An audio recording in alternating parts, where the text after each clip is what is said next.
तो आज हम 104th अव्यक्त मुरली रिवाइज करेंगे। इसका डेट है 30 मई 1971 और इसका टाइटल है बाप की आज्ञा और प्रतिज्ञा। काफ़ी इंटरेस्टिंग मुरली है और इसमें बाबा ने काफ़ी मज़ेदार तरीके से बातें की है। आपको अगर आप उस तरीके से सुनेंगे जैसे बाबा चाहते हैं तो बहुत मज़ा आएगा इसमें। तो बाबा ने शुरुआत ही ऐसी की है कि बाबा ने कहा है कि कुछ महावाक्य टेम्पटेशन के महावाक्य होते हैं। टेम्पटेशन का मीनिंग क्या होता है? एक तरह से जो आपको अपील करे, जो आपको प्रलोभन दे, एक तरह से आपको अट्रैक्ट करे,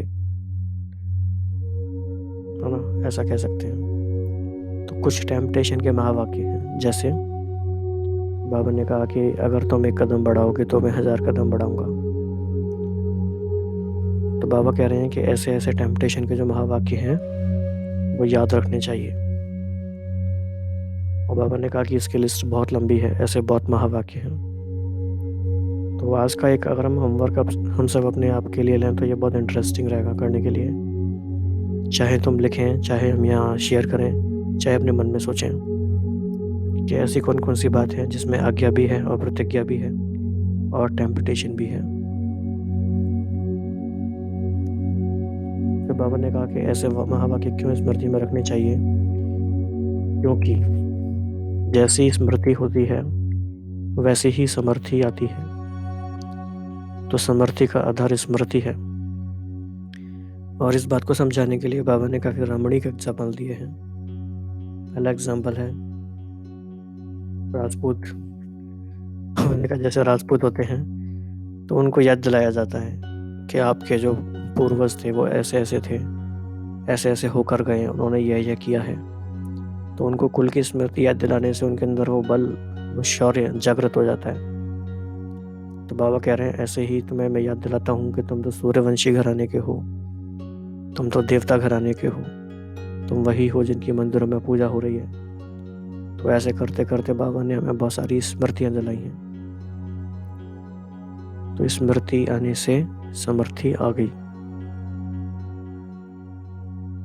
फिर बाबा ने कहा कि ये एक बहुत बड़ा एक लॉ है, एक तरह से कह सकते हैं स्पिरिचुअल लॉ, कि जो बात सहज है वो निरंतर हो सकती है और जो सहज नहीं है वो निरंतर नहीं हो सकती। तो अगर जो चीज़ हमारे जीवन में निरंतर हो रही है या नहीं हो पा रही है, इसका मतलब हमने उसका कोई एक सहज तरीका नहीं सीखा है। That's why we are struggling with that. तो अगर वो तरीका सहज है, नेचुरल है, तो निरंतर हो जाएगा। तो याद भी निरंतर हो सकती है और मनन भी निरंतर हो सकता है। फिर एक और बात बाबा ने काफ़ी अच्छी कही कि साधारण स्मृति और पावरफुल स्मृति, इन दोनों में अंतर होता है। और इसको समझाने के लिए जो एग्जाम्पल दिया है वो तो और भी मज़ेदार है। बाबा ने कहा जैसे कोई जज होता है तो दिन भर उसे याद तो रहेगा कि मैं जज हूँ, और लेकिन जिस समय वो सीट पे बैठ के कोई जजमेंट देगा, डिसीजन लेगा, उस समय उसकी जो स्मृति होगी वो बहुत पावरफुल होगी। तो ये एक बहुत अच्छा एग्जाम्पल है समझने के लिए कि ये कितनी गहरी बात है कि निरंतर भले ही स्मृति रहती है, लेकिन अगर वो भी साधारण है तो भी पुरुषार्थ स्लो है। निरंतर भी चाहिए और पावरफुल भी चाहिए। तो ये दोनों बातें एडिशन करने की हैं और समझने की हैं। इसमें फिर एक और सीक्रेट बताया कि जज को स्मृति सीट पर बैठने से क्यों आई, क्योंकि उस समय वो अपने कर्तव्य पर है, ड्यूटी पर है। तो ड्यूटी पर रहने से स्मृति पावरफुल होती है। ड्यूटी पर रहने से स्मृति पावरफुल होती है। जैसे सपोज हम एक एग्जांपल ये भी ले सकते हैं, कोई डॉक्टर है तो वैसे दिन भर उसे याद रहेगा मैं डॉक्टर हूँ, वो साधारण स्मृति रहेगी। लेकिन कभी कोई एक क्राइसिस का समय अगर आ जाता है कहीं, डॉक्टर्स की डिमांड बहुत होती है और डॉक्टर का रोल बहुत क्रिटिकल होता है, तो उस डॉक्टर को हमेशा याद रहेगा कि I have a great responsibility to perform. और उस समय वो बहुत अटेंटिव रह के, बहुत अच्छे स्थिति में रह के उसे अपना कर्तव्य करना पड़ेगा। फिर बाबा ने कहा कि एक स्मृति और रखो कि we are on godly service always. बाबा ने इसमें ऐड किया है only on godly service always. और हिंदी में भी बाबा ने यूज़ किया है सिर्फ और सदैव। हमारा इस समय जीवन, बाबा ने कहा कि आपका हर सेकंड, आपका हर संकल्प और आपका हर कर्म ईश्वरीय सेवा पर है और ईश्वरीय सेवा के लिए है। तो ये भी एक बहुत अच्छी स्मृति है, इसके अकॉर्डिंग हम अपने जीवन को बना सकते हैं। एक बात बाबा ने कही कि संगम युग का जो श्रेष्ठ वर्षा है वो अतीन्द्रिय सुख है, और अतीन्द्रिय सुख का अनुभव अगर अभी नहीं करेंगे तो कब करेंगे। पहली बात तो ये, पहला प्रश्न ये है कि कब करेंगे। दूसरी बात ये है कि बाप के बने हो किस लिए। अगर अल्पकाल का सुख अनुभव करना था वो तो तुम्हें वैसे भी मिल जाता। अगर तुम बाप के बच्चे बने हो अर्थात वर्षे के अधिकारी बने हो, वर्षे के अधिकारी अर्थात सदा अतीन्द्रिय सुख का अनुभव होना। अगर सदा नहीं होता, कभी कभी होता है, तो वो तो दान पुण्य के हिसाब से भी सुख इतना मिल जाएगा, मतलब आपको खैरात में मिल जाएगा, तो फिर आपने क्या बड़ी बात की। तो अतीन्द्रिय सुख का अनुभव अटूट और अटल होना चाहिए। तो बाबा के ये शब्द भी काफ़ी इंटेंसिटी वाले शब्द हैं। अटूट होना चाहिए और अटल होना चाहिए। तो बाबा ने इसमें डिफ्रेंशिएट किया कि अगर आप वर्षे के अधिकारी हो तो आपका अतीन्द्रिय सुख का वर्षा कंटिन्यूस रहेगा, अटूट रहेगा, अटल रहेगा। लेकिन आप वर्षे के अधिकारी नहीं हो, आपको सिर्फ मिल गया है थोड़ा बहुत, क्योंकि आप बाबा की कभी कभी सेवा कर लेते हो, कभी कभी बाप की महिमा गा लेते हो, कभी कभी कुछ अच्छा काम कर लेते हो, तो थोड़ी थोड़ी खुशी कभी कभी मिल जाती है। तो हम किस कैटेगरी में हैं, तो इन सारी बातों को हम थोड़ा सा डिटेल में देख लेते हैं। तो बाप दादा आज्ञा भी करते हैं और प्रतिज्ञा भी करते हैं। एक्चुअली जब ये लाइन हमने पढ़ी तो हमें लगा कि शायद ये मिसप्रिंट होगा। हमें लगा कि बाप दादा आज्ञा भी करते हैं और प्रतिज्ञा भी कराते हैं, लेकिन ये कराते नहीं है, करते हैं। तो बाबा भी प्रतिज्ञाएं करते हैं। कौन सी प्रतिज्ञा बाबा ने की है? बाबा ने वायदे किए हमसे भी, हमने भी किए हैं, उन्होंने भी किए हैं। तो फिर बाबा ने पहले ही प्रश्न में पूछा है, ऐसे कौन से महावाक्य हैं जिसमें आज्ञा भी आ जाए और प्रतिज्ञा भी आ जाए। तो ये भी एक बाबा पहली हमसे पूछ रहे हैं। ऐसे बच्चे खेलते हैं ना, कई बार आपस में दोस्त खेलते हैं कि अच्छा एक ऐसा प्रश्न बताओ, तो ऐसा ही बाबा पूछ रहे हैं, ऐसे महावाक्य याद आते हैं जिसमें आज्ञा और प्रतिज्ञा दोनों आ जाएं। ऐसे बहुत महावाक्य हैं, लंबी लिस्ट है इनकी, लेकिन टेम्पटेशन के महावाक्य हैं कि एक कदम आप उठाओ तो 1000 कदम बाप दादा आगे बढ़ाएंगे, ना कि 10 कदम। तो इन महावाक्यों में आज्ञा भी है कि एक कदम आगे बढ़ाओ, और फिर प्रतिज्ञा भी है कि 1000 कदम बाप दादा भी आगे बढ़ेंगे।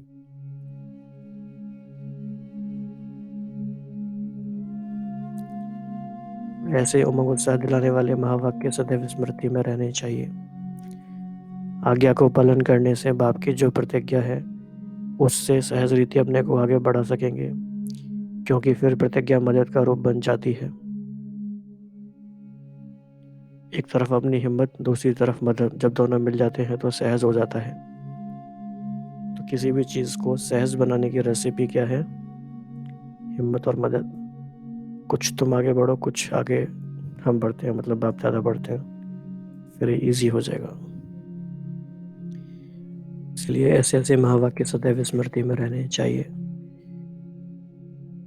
तो इस मुरली से एटलीस्ट हमें ये इंस्पिरेशन लेनी चाहिए कि हम ऐसे अव्यक्त पालना के रिटर्न के जब हम 50 वर्ष पूरे मना रहे हैं तो हम 50 महावाक्य ऐसे लिखें जिससे हमें पावरफुल स्मृति आती है, या फिर जिसमें हिम्मत और मदद की बात है, या फिर जिसमें आज्ञा की और प्रतिज्ञा की बात है।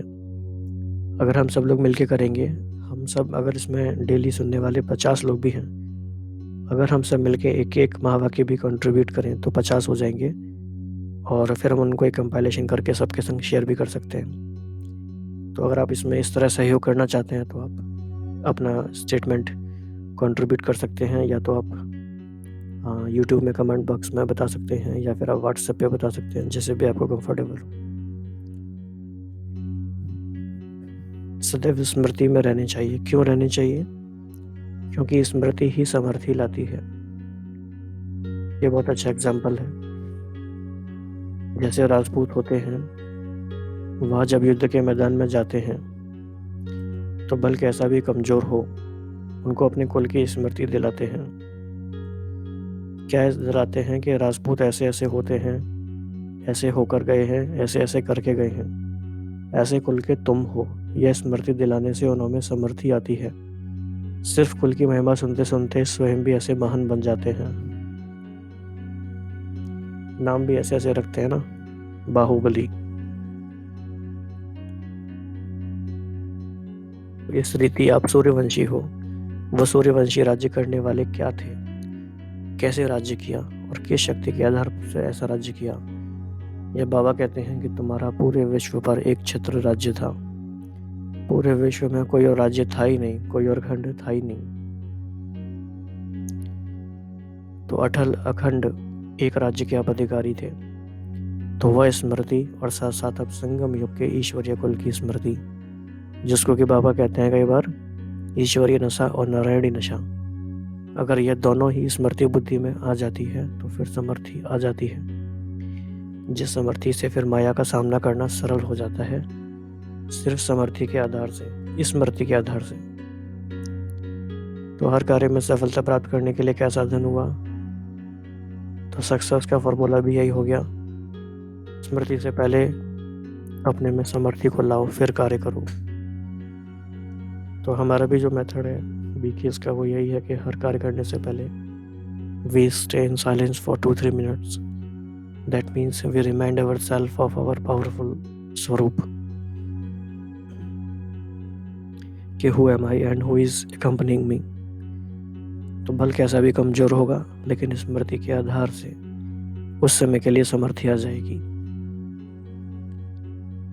तो सर्व कार्य करने से पहले यह स्मृति रखो कि ईश्वरीय कुल और भविष्य की दोनों की स्मृति आने से कभी भी निर्बलता नहीं हो सकेगी। सदा सफलता मूर्त बनने के लिए अपनी स्मृति को शक्तिशाली बनाओ। तो it's a very simple technique yet very powerful. तो जैसी जैसी स्मृति रहेगी वैसा स्वरूप अपने को अनुभव करेंगे, महसूस करेंगे। इसका उल्टा बाबा ने एक एग्जाम्पल बताया कि अगर स्मृति में यह रखते हो कि मैं तो पुरुषार्थी हूँ, कोशिश कर देखती हूँ, तो स्वरूप भी कमजोर बन जाता है। तो स्मृति को शक्तिशाली बनाने से स्वरूप भी शक्ति का बन जाएगा। तो सफलता का यह तरीका है।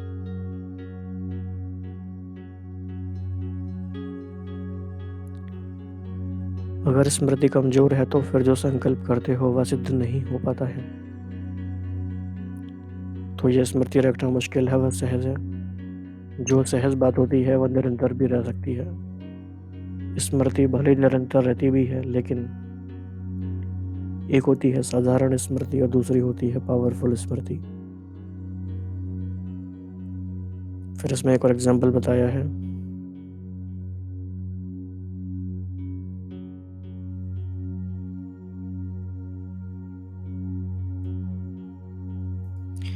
जैसे कोई जज होता है तो उनको सारा दिन अपने जज बनने की स्मृति तो रहती है, लेकिन जिस समय खास कुर्सी पर बैठता है तो उस समय वह सारे दिन की स्मृति से पावरफुल स्मृति होती है।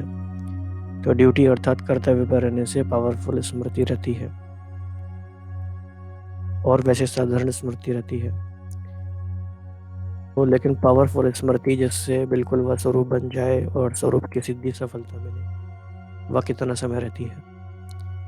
तो यह दो फैक्टर हैं, कितना समय रहती है और कैसी रहती है। So time and intensity, there are two factors, how long and what kind of intensity. अभी हम ये सोचें कि अभी हम जो मुरली पढ़ रहे हैं, सुन रहे हैं, डिस्कस कर रहे हैं, हम क्या स्मृति इस समय रखें? दो स्मृति हम ला सकते हैं। बाबा ने 69 और 70 की मुरली में कहा है कि आज बाप आपको विश्व का मालिक बनने की पढ़ाई पढ़ाते हैं।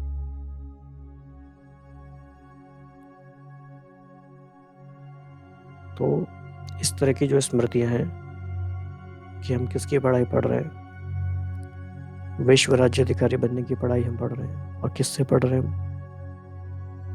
खुद ऑलमाइटी अथॉरिटी, ज्ञान के सागर से, जिसको कि लोग भक्ति में सर्वज्ञ कहते हैं, जानी जाननहार कहते हैं, उससे हम डायरेक्ट पढ़ाई पढ़ रहे हैं। फिर बाबा कहते हैं दूसरी स्मृति की निरंतर समझो कि हम ईश्वरीय सर्विस पर हैं। कोई भी काम करते हो, चाहे खाना बनाते हो, कोई भी स्थूल काम है, लेकिन जैसे उसमें भी भोजन में भी ईश्वरीय संस्कार भरना, भोजन को पावरफुल बनाना, वह भी ईश्वरीय सर्विस हुई ना। तो whatever you do, no matter whatever you do, you are on godly service. लिखते भी हो ऑन गॉडली सर्विस ओनली। उसका भावार्थ क्या हुआ कि हम ईश्वरीय संतान सिर्फ और सदैव इसी सर्विस के लिए हैं। भले उसका स्वरूप स्थूल सर्विस का है, लेकिन उसमें भी सदैव ईश्वरीय सर्विस में हूँ। जब तक यह जन्म है, ईश्वरीय जन्म है, तब तक हर सेकंड, हर संकल्प, हर कार्य ईश्वरीय सर्विस पर है। एक तरह से हमें ना ये डेली अफर्मेशन भी ले सकते हैं। हम इस बात को नोट कर लें और अपने आप को हम डेली याद दिलाएं ये बात कि जब तक यह ईश्वरीय जन्म है, तब तक मेरा हर सेकंड, हर संकल्प, हर कार्य ईश्वरीय सर्विस पर है।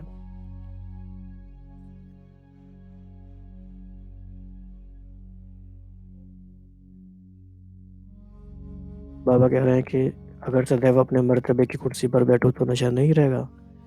कुर्सी व मर्तबे को छोड़ दे क्यों हो, थक जाते हो।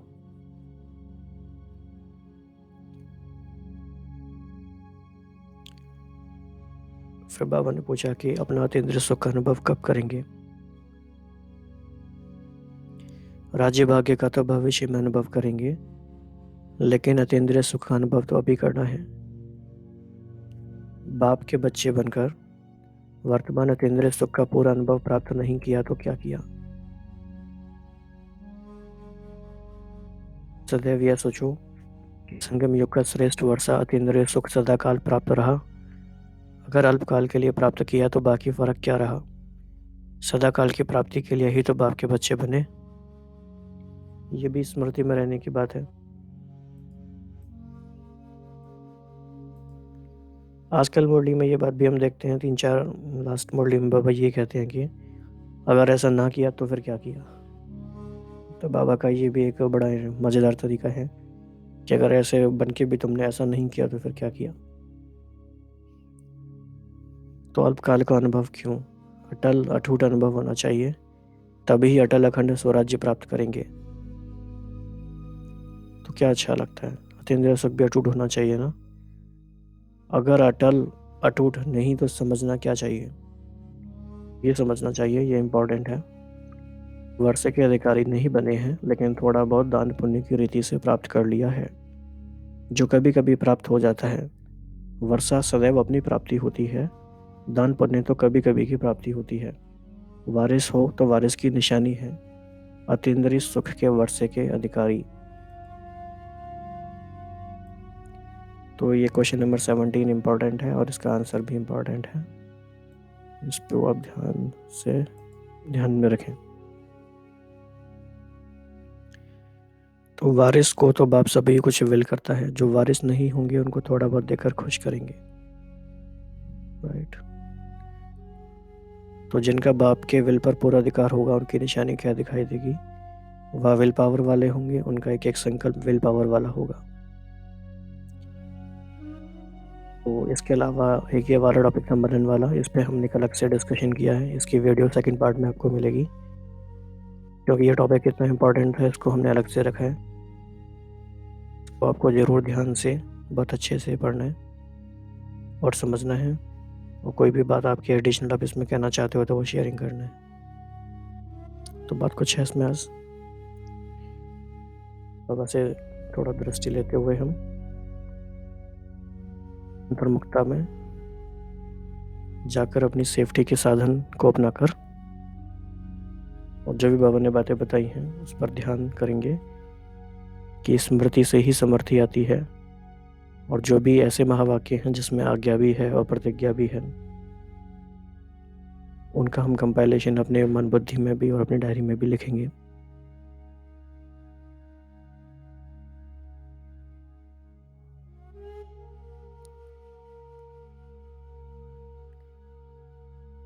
अच्छा, ओम शांति।